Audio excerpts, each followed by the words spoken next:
betrayed by his brothers, shackled into slavery, taken to a foreign country, sold into Potiphar's house. And yet, what did he do?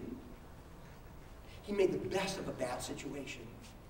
He worked hard, and he began to rise through the ranks of slavery till he finally got to the place where he was put in charge of all of Potiphar's estate. Potiphar was a powerful man with a huge estate. Here's what you should be thinking like. This was a man who rose to the ranks as a slave where he was in charge of Donald Trump's empire. That's not bad. That's a pretty cool position. And that's where Joseph had gotten to. Because he said, if this is the state I find myself in, I'm going to make the best of it. You want to live in a blessable way? Then look at your life, whatever shambles it may look to be, and after the trials happen, and said, okay, if this is my lot, I'm going to live this to the absolute best of my ability. I'm going to pour everything I've got into this. It's one way to make sure God starts pulling strings on your behalf to bless you. There's a second thing that we can learn from Joseph's life, and that is this. Take advantage of influence opportunities. Take advantage of influence opportunities. See, let's just get one thing right out of the open. No matter how deeply you have been betrayed,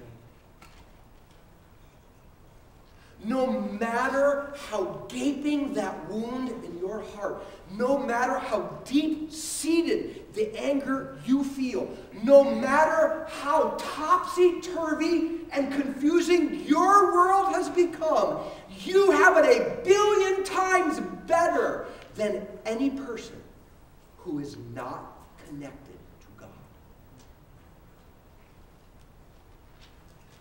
Do you believe that? That no matter how hurt you are, how angry you are, how shattered your dream of life is, you have it 1 billion times better than any person who is disconnected from God. That's the reality. Jesus wanted to make sure that we got this reality. So on one occasion he told a story. It says in Luke chapter 16, beginning in verse 19.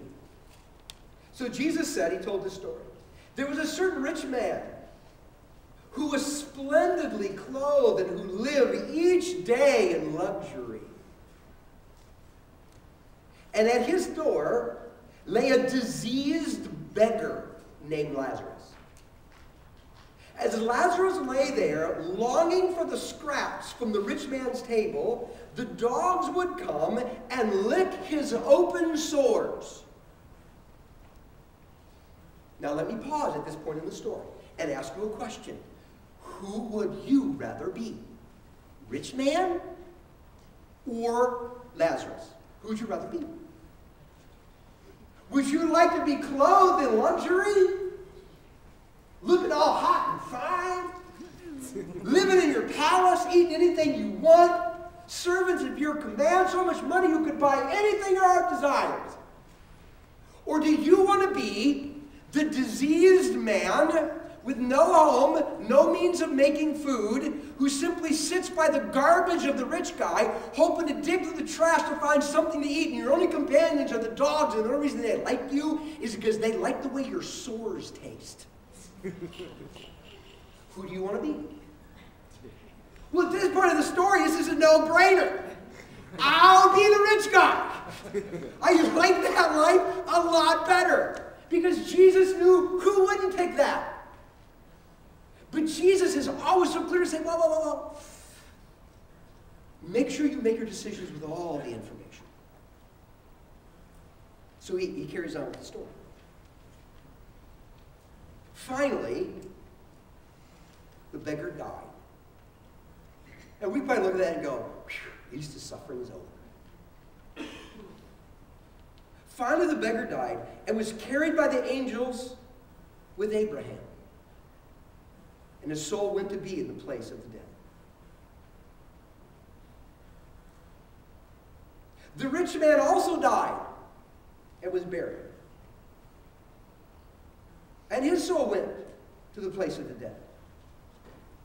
And there, in torment, the rich man saw Lazarus in a far distance with Abraham.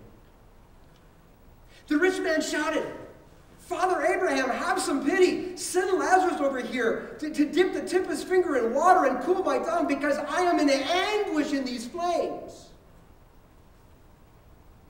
Get the picture? They both died. Lazarus, paradise, comfort, joy, pleasure. Rich man, flames, agony, separation, torment. In places they will remain forever. Now here's my question. Which guy do you want to be? Who wants to be the rich guy now? Nobody. We're all going, you know what? I think I'd rather be Lazarus. You see, when you know the end of the story, and you know how things ultimately and eternally turn out, you begin to evaluate things a little differently, don't you? We all do. If we have become connected with God through faith in Jesus, then our eternal destiny is paradise. It's pleasure and joy and reward and companionship and friendship, and the Bible likens it to an eternal celebration where we enjoy Him and life and each other, on and on and on and on and on. But if we're not connected with God through faith in Jesus, then our eternal destiny looks markedly different. And there we end up paying for our transgressions in a place of torment. So again I say, no matter how deeply we have been betrayed, no matter how much it hurts, no matter how deeply our dreams have been shattered, no matter how topsy and turvy our world has become, we have it 1,000,000,000 times better than anybody who is disconnected from God. And therefore, as we see the ultimate in spiritual realities, we should be moved with compassion to try to influence them toward God. Because we have it better than they do. This is what Joseph did. You know, isn't it interesting? It says in Genesis 39, it said that God blessed Joseph. And God prospered Joseph. And then it says Potiphar realized that God was prospering and blessing Joseph. Now, how did Potiphar know that? Was it like Joseph was glowing? And anybody who's glowing has got to be being blessed by God, right? How did he know? The only way he could have known that God was the source of Joseph's prosperity is if Joseph said to Potiphar, God, my God, is the reason I'm being blessed. My God is being good to me. My God is prospering my life. Joseph was taking this opportunity to influence Potiphar to come to know his God. By testifying, by witnessing that the good things happening were because of a God who loved him and a God who was blessing his life. These are things that God can bless. And when he sees us seizing opportunities to influence others disconnected from God, to come to know God, because we realize ultimately we have it far better than they do, even if we've been betrayed in this life, God looks at that and begins to say, I'm going to start pulling strings on your behalf. Because that's acting in very blessable